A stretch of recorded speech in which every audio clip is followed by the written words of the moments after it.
type qui était lui en disant, et un jour tu rencontreras une femme, et tu l'aimeras toute ta vie, et elle t'aimera toute ta vie, vous vivrez heureux et sans problème, dans une petite maison, avec un petit jardin, un petit fauteuil, un petit poste de télévision, une petite pension avec un petit... Voilà l'espérance. On file ça dans la tête des gens, et c'est abominable. Alors vu que mon audience prolifique me réclame corps et âme d'aborder un sujet plus léger, me voici à un tournant fatidique où je vais me risquer à faire l'allégorie du verbe aimer.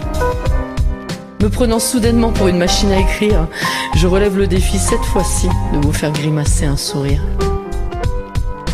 Je n'ai pas abordé l'amour sous ses traits illusoires, mais dans la modernité de sa quête péremptoire.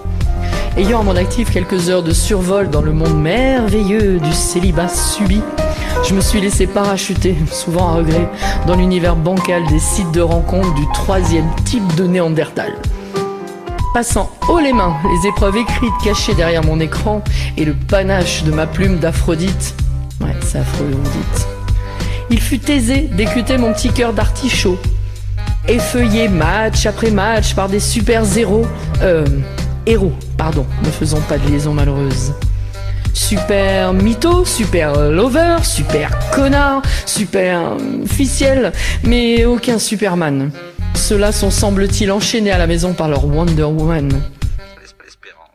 Donc, les cyberprinces pas très charmants, n'écoutant que leurs excédents de testostérone, sans jamais prendre en considération la femelle, elle aussi sous l'emprise des hormones, mais qui, sous sa cage thoracique, a autre chose à faire palpiter que des seins en plastique. J'arrête ici tout amalgame sur l'historique homme, femme, mode d'emploi, consulté 1 milliard de fois. L'amour pour les nuls en édition limitée, publié en 10 tomes. Sorte d'histoire sans fin, il faut avoir le cœur bien accroché pour pas spoiler la fin. Donc, à des fins expérimentales, j'ai tout essayé. Testé, espéré, illusionné, même culbuté. Oh Céline, reste en Peggy 18 tout de même. Soumise à une étude de probabilité en sachant que sur mon échelle d'adaptabilité, la moindre secousse émotionnelle peut tout déstabiliser.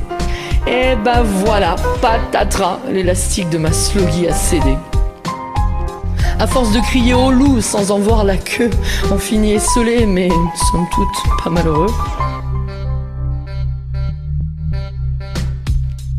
Parce que de purge lacrymale en mycose vaginale, de déboires amoureux aux gueules de bois, au réveil désastreux, de baises en ville remplies de linge souillé, aux portes cochères qui finissent par grincer. L'amour toujours ou juste d'un jour, de bonhomie en turbulence, de nuit débridée de la seconde chance, de disparition matinale au saut du lit, genre abracadabra by Houdini. Rien n'est plus virulent que toutes ces déconvenues. En un seul mot, bien sûr, je parle d'inconnus. Accrochons-nous, jeunes gens, cyberattaqués de faux semblants, de bévues et d'erreurs de casting. Ne nous perdons pas en soupirs et craquages de string. Parce que probablement, tapis dans l'ombre, se cache celui qui ou celle qui nous est destiné. Juste un pauvre con au GPS mal renseigné qui, dans l'obsolescence de nos amours programmés, a d'oublier ce fichu mot de passe pour que l'on puisse enfin se connecter.